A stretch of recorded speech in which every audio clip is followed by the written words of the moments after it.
दिनै भेरगाव आनसलिक एबसुनि खुंनायाव 16थि आइजो जोलुर बादायलायनाया जोबथा बादायलायनाय आरो बेवहाय क'क्राझार साइ आरो आसाम राइफलनि गेजेराव बादायलायनाय सोलिगासिनो दङ। थांनाय गोलाव समाव जोंनि गेजेरनिफ्राय बड'लेण्ड सोमावसारनायाव मुंख्लं जालांनाय बिर जोहोलावजो बिथांमोननि गोसोखांथियाव बे जोलुर बादायलायनायखौ होदों। आङो फोथायदों बे जोलुर बादायलायनाय खुंनायनि गेजेरजों मुंख्लंफोरखौ गोसोखांनायनि जि मोनसे हाबाफारि लादों बियो जोबोद मोनसे ओंथि गोनां जादों आरो बेखौ जोङो अरायसम लांबाय थानांगोन।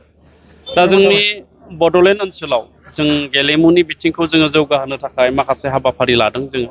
जोंहा स्पर्ट्स डेभेलपमेन्ट बर्ड एबा बड'लेण्ड स्पर्ट्स डेभेलपमेन्ट मुङै जोङो मोनसे कमिटि दानाय जाहैबाय आरो जोंनि गुवाहाटीनि साइनि आगोलनि डाइरेक्टर डक्टर सुभाष बसुमतारी, जायखौ आसाम नङा सा सानजा भारताव बयबो सिनायो गेलेनायनि सासे बा गेलेग्रा सामलायगिरि सासे मोजां दैदेनगिरि होननानै, बिथांखौ जोङो बोसोनगिरि महरै जों थिसननाय जादों बिटिआर सरकारनि स्पर्ट्स डिपार्टमेन्टआव एबा एडभाइजार। आरो बिथांनि दारै जोङो जोंनि बड'लेण्ड ओनसोलनि गासैबो गेलेनायखौ जोङो जौगाहोनो हागोन। आरो जोंहा बड'लेण्ड स्पर्ट्स डेभेलपमेन्ट बर्डआ माखासे पलिसि रनसायबाय थादों माखासे जोंनि गेलेनायखौ जौगाहोनो थाखाय। बिसेसकय जों अलिम्पिक एस'सिएशन दं जायफोर गेमा रिकगनाइज, बे रिकगनाइज गेमफोरखौ जों जौगाहोनो थाखाय जों पलिसि दानानै जों खामानि मावनो नागिरदों। आरो जोङो खम समनि गेजेरावनो बिटिआरनि मोननै 40 समस्ति बर्तमाननि मोनसे जोङो बिर सिलागांनि मुङै जोंहा मोनसे स्टेडियाम, रुरेल स्टेडियाम बानायनायनि प्रजेक्ट दङ 5 कौटिनि, बेखौबो जोङो थाबैनो मावफुंगोन। आरो जोंहा साब डिभिजन लेभेलाव डिस्ट्रिक्ट बडि थायो स्पर्ट्सनि, बे साब डिभिजन लेभेलाव सुपार डिभिजन कम्पिटिशन जायो फुटबलनि, बे सुपार डिभिजनाव जायफ्रा चेम्पियन जायो बिथांमोननो 5 लाखै जों रां होनाय जागोन। बेखौबो जोङो मावफुंनो थांगासिनो दङ। आरो डिस्ट्रिक्ट स्पर्ट्स एस'सिएशनफ्रा जाहाथे माखासे खामानि मावनो हायो बिनि थाखायबो बिथांमोननो जोङो 5 लाखै रां होनाय जागोन, बेखौ प्रप'जल जोङो बानायबाय।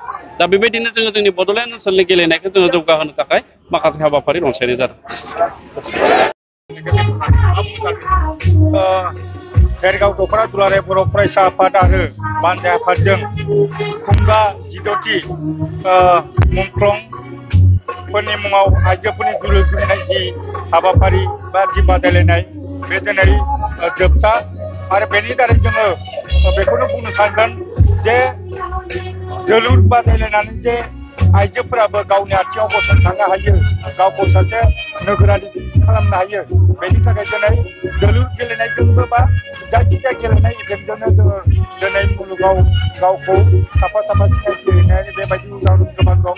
जेरै दिनै जोङो बेवहाय जोंनि अल इन्डिया आइजो टीमनि केप्टेन अपर्ना नार्जारि बिथाङाबो दिनै गेलेदों आरो जोबोद मोजाङै गेलेनायखौ जों नुनो मोनदों।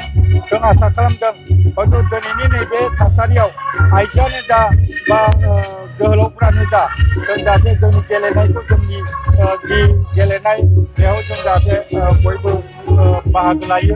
आरो जोंनि जि उन्दै देरबोनाय फरायसा फरायसुलिफोर बिथांमोना जाहाथे गुबुन गाज्रि लामायाव थाङालासिनो दिनैनि तारिखाव ड्राग्सजों आरो गाज्रि थासारिजों समाज बेरेखा खामानि मावनायाव जाहाथे मुखुब थायालासिनो बेबायदिजोंनो गावनि आथिङाव जे गावखौ माबा खालामनो हायो, बेनि थाखाय जाहाथे नैबे गेलेनायनिफ्राय जों जाहाथे सोलोंनानै लानो हायो।